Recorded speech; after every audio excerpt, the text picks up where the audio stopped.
All right, so in today's video, I'm giving you all my top 10 list of discontinued either fragrances or scent profiles that I have in my collection here. And just to get started with the list, man, I'm going to start this list off with one of my favorite, sort of aquatic, fresh style scents. This is from Giorgio Armani, and this is Acqua Di Gio Profumo. So Acqua Di Gio Profumo, this is going to be like a more sort of darker, sort of aquatic style fragrance. So it has a lot of patchouli, a lot of incense in the fragrance. It does also kind of come off as slightly like on the spicy side as well. And just overall, this is not going to be like your typical sort of, freshy or typical sort of aquatic style scent. It does definitely have, overall sort of like that Acqua Di Gio's, sort of scent profile within this fragrance. But, again, the incense, the patchouli, that really adds just what to me is just like a beautiful sort of, fragrance where you could definitely wear this all year round. This is definitely strong enough to be worn even in the winter time, but it's not super heavy to the point where you can't wear it in the summer or like the spring or something like that. This is, the only bottle that I have of the fragrance, and this is, one of those, magnetic cap versions. I guess before it got, reformulated. So these are definitely pretty hard to come by, and even now the like the little snap-on cap version of Profumo that has been reformulated, that also is much higher than what it would typically go for. So if you still have a bottle of this, man, I would definitely say hold on to it for as long as you can. This really just, to me, it smells amazing. I know that they do have the Acqua Di Gio, I think it's the Parfum, which is supposed to smell, similar to this, I guess more of a slightly updated version. I haven't smelled that one to really be able to tell, how close it really comes to this. But this is definitely one of, my favorite kind of love at first sniff, or one of my first love at first sniff fragrances. And again, this is Acqua Di Gio Profumo. All right, so the next one is Pinnace Noir from French Avenue. And this is their take on Boss Bottle Intense Eau de Parfum. So I'm definitely glad that, they were able to, kind of put out their version of this fragrance. It is a fragrance that, at one point in time, I did actually own the original. And I did, just sell it because I don't know, like I like the fragrance, but it just seemed like it wasn't like a super beast mode projecting sort of fragrance, even though it lasted, about 8+ hours on me. I just, at the time, I just got rid of it for something else. And ever since, it's become impossible to find at a reasonable price. I had definitely, regretted the selling of that fragrance. So now that we have Pinnace Noir, I do feel like that this, definitely scratches the itch, for that fragrance or for that scent profile of Boss Bottled EDP. And this one, man, this is just, it's like apple pie sort of fragrance. So you get apple, you get a lot of cinnamon with this. A lot of vanilla as well. Like, it's a very sort of smooth winter and fall time type of fragrance. And again, it's not one that really like projects super beast mode or anything like that. It is going to be a little bit closer to your skin, but it is going to last pretty long, and it's just a very easygoing, really likable type of scent, man. So if you're looking for an alternative to Boss Bottled Intense EDP, then definitely check out Pinnace Noir from French Avenue. And again, man, the performance and the smell on this is top notch. All right, so the next one is from Sensual Obsessions. This is like one of the first fragrances that I think I got from them. And this is their take on Bond Number 9's Andy Warhol. And here we have their take on Andy Warhol. So this fragrance is You know, for some people may not like this fragrance, and you know, some people may love it. This is very heavy on like blueberry. It's also very woody, very sort of musky as well. You know, you get kind of like that musky sort of Ambroxan type of feel that you get, you know, with a lot of Bond Number 9 fragrances. From what I can tell, I think the Central Obsessions version of this is a little bit more sort of thicker and sweeter than what you get with the Bond Number 9. But I mean, this is still very close. And I would say, you know, if you're someone who is looking for that scent profile, this is probably going to be your best bet, because if you can even find someone that's selling like a bottle of, you know, Andy Warhol, it's typically going to go for, you know, hundreds of dollars more than likely, you know, much more than what you would pay with the Central Obsessions version. This also is going to give you very good performance as well. The projection on this is very heavy, very beast mode. So it is one that, you know, you do want to kind of watch how many times you spray it. Because if you spray this too many times, even though it kind of seems like it's going to be like this sort of fresh, fruity type of fragrance when you first spray it on, it definitely becomes very heavy, you know, shortly after you spray it on your skin. So I tend to only go about maybe 4 sprays max with this one, and that's normally enough. This is definitely going to be more of sort of like a fall and wintertime fragrance. Maybe you could say early spring, you know, when it's like one of those cooler spring days. But I absolutely would not, you know, reach for this one in the summertime at any time, really. So definitely, man, again, check out Central Obsessions version of Andy Warhol if you're into that, you know, again, that sort of blueberry, the sort of sweet blueberry, woody oud, sort of musky Ambroxan type of smell that you get from Andy Warhol. You'll like this one as well, man. So again, check out Andy Warhol from Central Obsessions. All right, next on the list is also from French Avenue. This is their take on Dolce & Gabbana's The One Luminous Night, and this is Lumiere Garcon.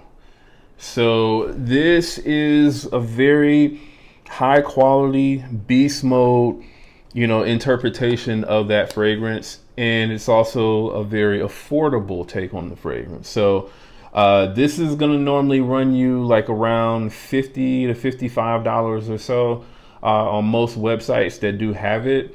And this is for 100 ml. Whereas, you know, if you can find anyone that's selling Luminous Night, that's normally going to go, I would say, at least like minimum probably 180 to 200. And probably even a little bit more now, but definitely more kind of around that like $180 to $200 mark. So Luminous Night, I mean, to me, when compared to this fragrance, at least in the opening, was a little bit more on the herbal side than what, you know, Luminous Night was. But, you know, really after probably like the first hour and a half or so, that definitely went away. And this, you know, to me, it smelled very close to Luminous Night. So I think this is going to be your best bet if you're looking for that scent profile.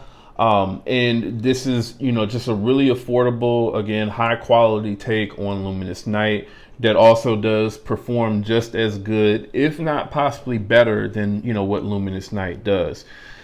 This is, you know, obviously with the name of the fragrance, it is more so like a nighttime type of fragrance. Definitely like a really good, you know, sort of date night fragrance for sure. But I mean, I've worn this fragrance in the daytime as well. I do think that this is more kind of suited for like the winter, the fall, and the spring, because it is, you know, a very beast mode performing fragrance. But I think if you are going to wear this in the summertime, it does need to be like late night in the summertime. And you kind of need to be in more of sort of like a moderate climate where, you know, it's not like 100 degrees or something like that at night. So if you're looking for a really good alternative to Luminous Night, this is definitely the one to pick up. Again, this is Lumiere Garcon from French Avenue. All right, so next on the list is a fragrance that had been discontinued for a really long time, and then it seems like it got re-released maybe for like a couple of weeks or so, and now it seems like it's just discontinued again. So this is from Bath and Body Works, and this is Mahogany Woods. So I saw this fragrance on sale at Bath and Body Works for, I believe I probably picked this up for like, I don't know, $22 or something like that. Like, it was super cheap. And I want to say it was maybe earlier this year, I want to say, or possibly even like late last year. And I mean, as soon as I saw it, I immediately just picked this up because I'm like, I've never had, you know, an original bottle of Mahogany Woods, even though this is a fragrance that I've definitely been looking for a while. And I also wanted to kind of see, you know, what the differences were between this and Fragrance World's Hardwood. So, you know, from what I could tell, this was the better smelling scent when compared to Fragrance World's Hardwood. Just the way that the vanilla came across in this fragrance, it just smelled better to me. It smelled like a richer, higher quality scent than what the Fragrance World version does. Now, the Fragrance World version does come very close to, you know, what this fragrance smells like. But again, I do think that this smells a little bit better, and it performed better on my skin as well. It definitely gave me a little bit better projection than what the Fragrance World version did. And the longevity was also, you know, a little bit better as well. So if you are into those really sort of like ambery, vanillic, you know, sort of woody, almost kind of boozy types of scents, then I definitely think that this is, you know, one of the best types of scents in that, you know, sort of scent profile. And I mean, this one, I would say if they ever do release this one again, you know, definitely jump on, you know, a bottle of this. I was able to pick this one up online, and it probably took, I want to say probably about 2 to 3 weeks or so for it to finally get to me.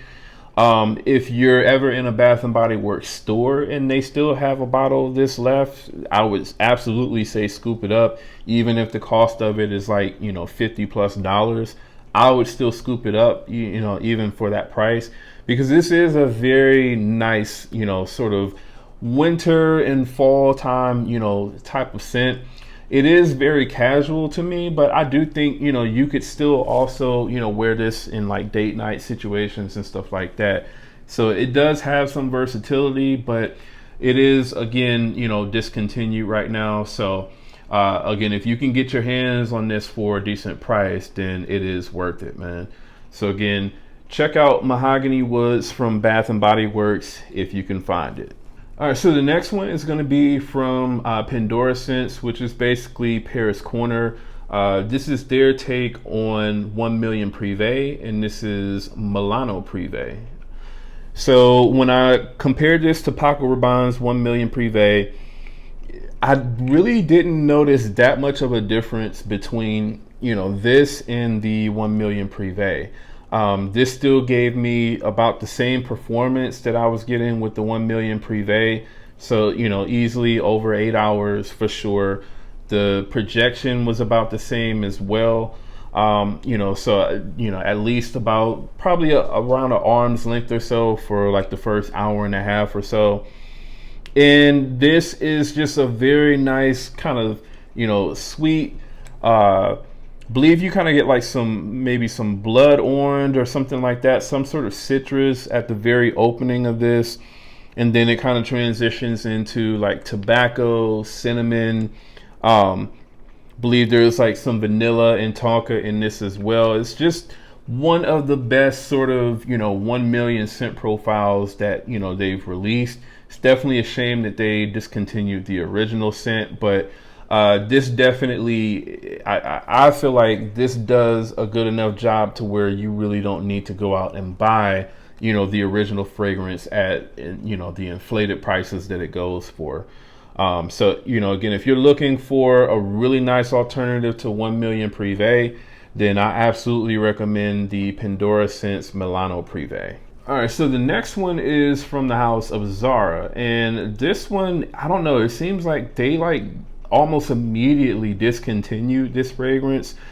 This was a part of like a collection of fragrances that I believe there were maybe either 4 or 5 different fragrances in this collection. I think it was only 4, and I think there's only one fragrance from this collection that I don't have.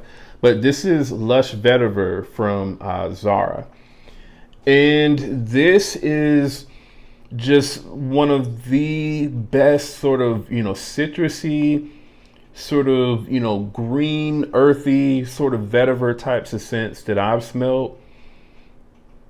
Kind of reminds me of, stuff like, Tom Ford's Gray Vetiver, but I mean, it's definitely not the same as that. This doesn't come off as sort of mature as what something like that does. I don't necessarily know if this is supposed to be kind of like their sort of twist on any sort of particular scent profile out there, but this is very good. And like I said, I mean, it's discontinued now, but I mean, it got discontinued, I want to say maybe like a couple of months after this collection had, been released. So I'm assuming that this was like the least performing fragrance out of that entire collection, because I'm pretty sure all of the other fragrances within this collection you can still get on the Zara website, except for this one, man. Now this is, I think I've seen some people say that this is supposed to be like Zara's take on Louis Vuitton's Orage. This doesn't smell like Orage to me. I mean, outside of it kind of having like that, almost sort of like wet, green and earthy type of smell to it, from the vetiver that you get from this, it doesn't really smell that much like Orage to me. This doesn't really have any sort of, iris element to it, to kind of give it like a slightly sort of powdery feel. And just overall, to me, just the way that Orage is done, it's completely different.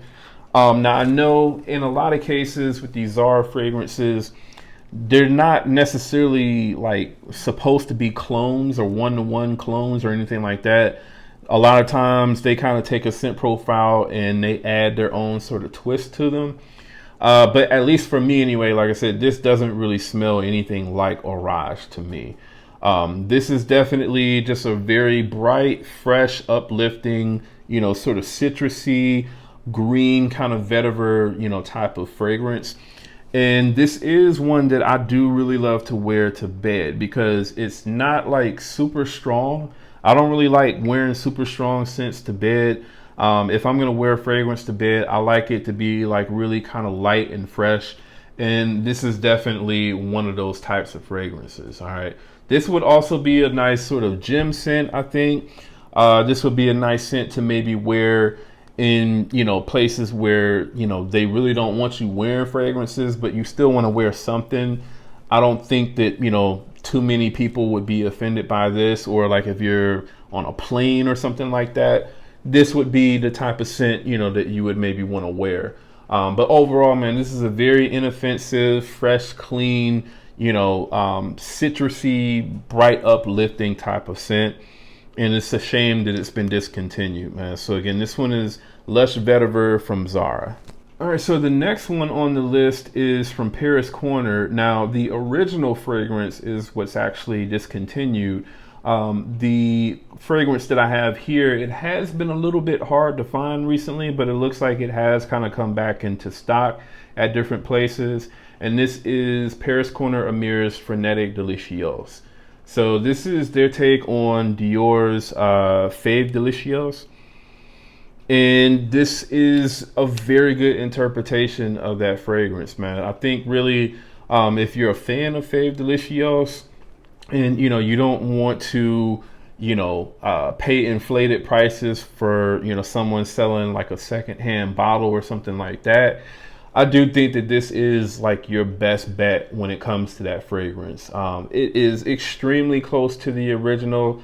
There's like subtle differences kind of here and there, like, in the dry down, specifically. But for the most part, this gives you the same experience when it comes to, just that really kind of powdery,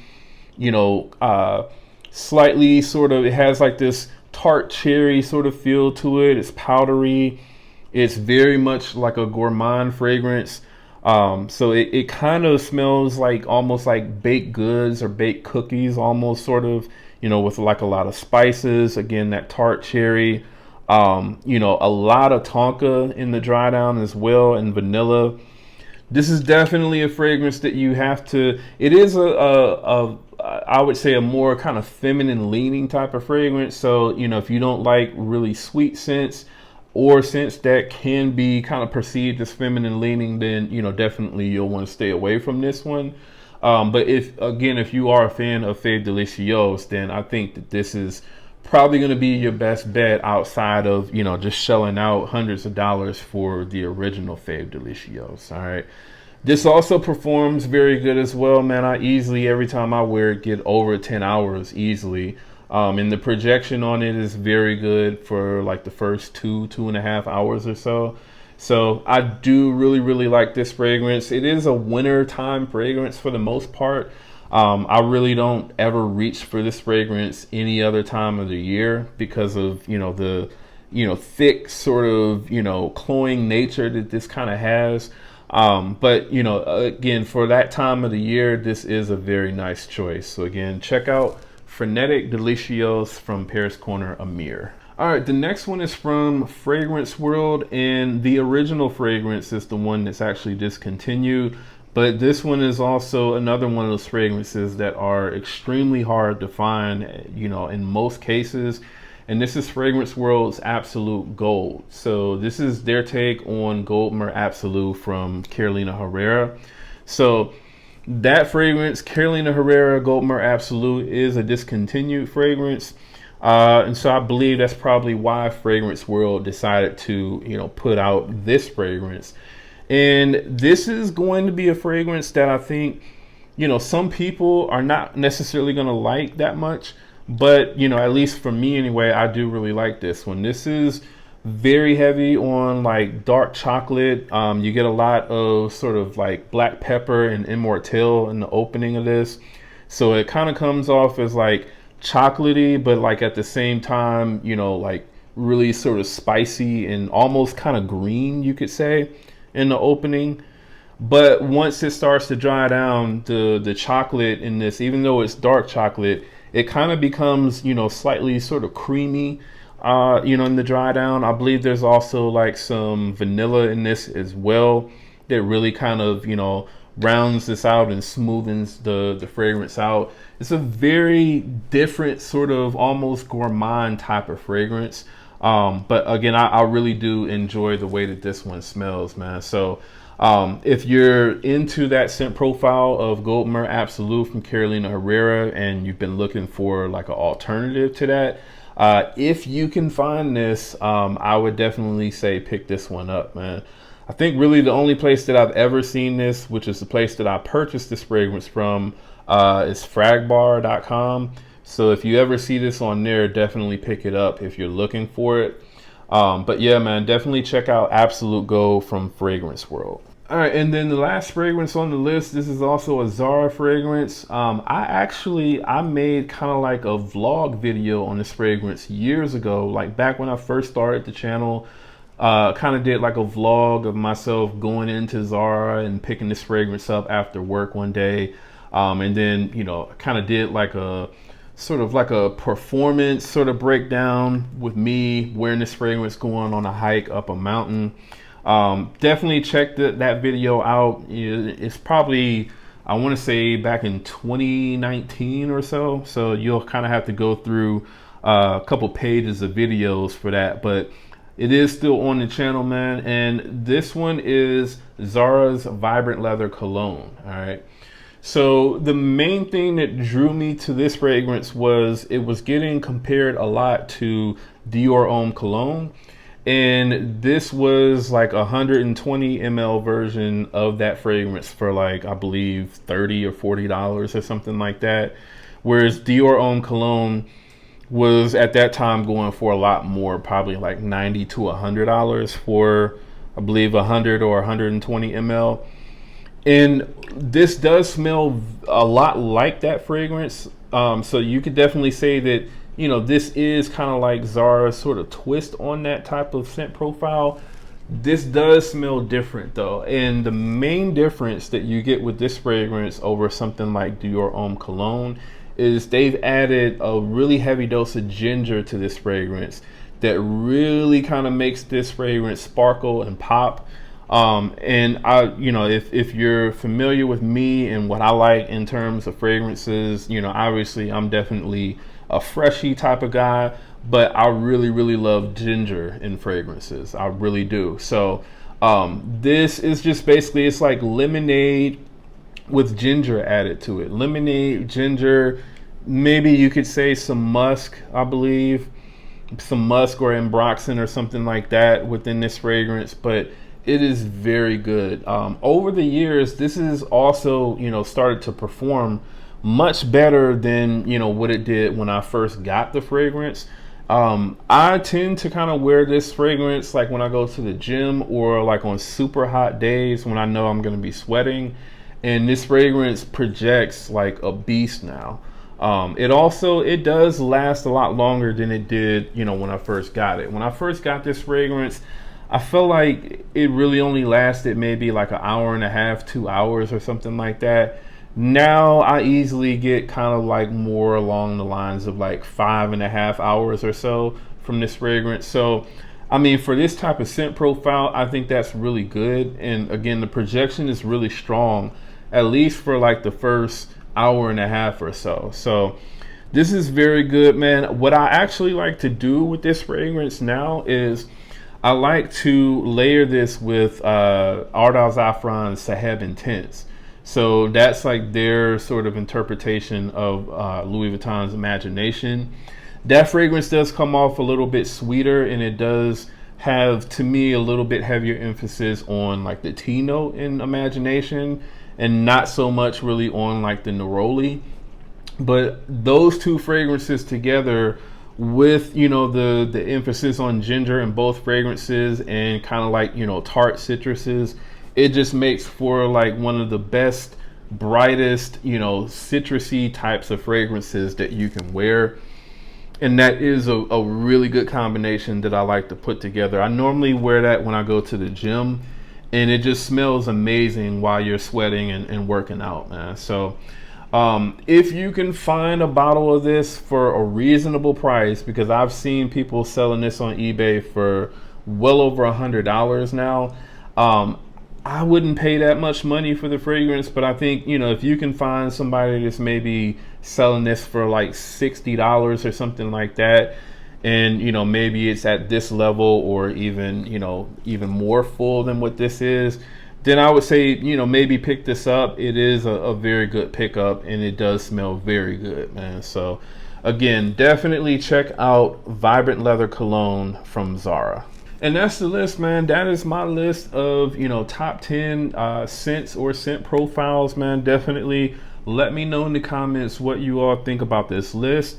Do you all have most of, if not all of these fragrances that I mentioned on the list? And if so, what do you all think about them? Do you all wear them often? Do you not? Let me know in the comments. Also, if you're brand new to the channel, do me a favor, go ahead and subscribe. And again, that's Jamar from Vegas Scents. I'll see you on the next video.